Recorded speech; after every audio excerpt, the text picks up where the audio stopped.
Earthquakes and crush injury.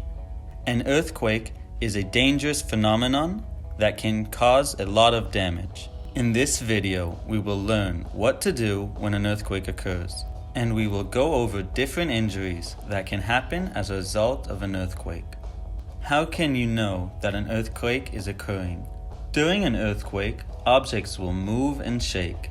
You will feel the floor shaking, and the tremors may cause difficulty in controlled movement and instability. How to behave during an earthquake. First, you must vacate to a safe place in the following order of priority. Number 1, open area. Number 2, bomb shelter or a safe room. When staying in a bomb shelter or a safe room during an earthquake, leave the door open. Number 3, staircase. Number 4, under a heavy table or in the inner corner of a room. Additional safety precautions.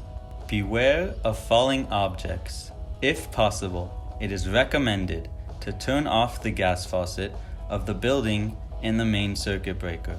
Do not use the elevator during an earthquake. If you are at the beach, move as far away from the sea as possible due to tsunami threat. What injuries are associated with earthquakes? Most of the injuries during an earthquake are caused from collapsing objects, broken glass, and fire and gas leaks. The risk of a crush injury increases during earthquakes.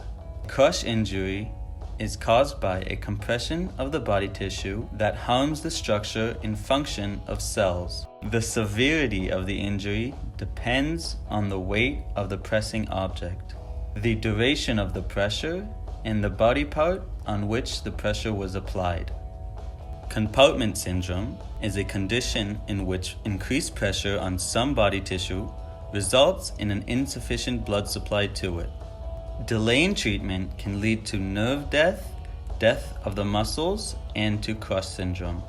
Early signs will be severe pain and numbness in the affected area.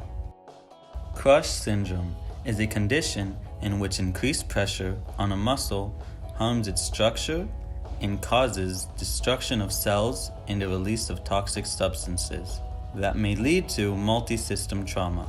After removing the pressure from the muscle, these toxic substances are released into the circulatory system and may cause life-threatening conditions, such as kidney failure and cardiac arrhythmia.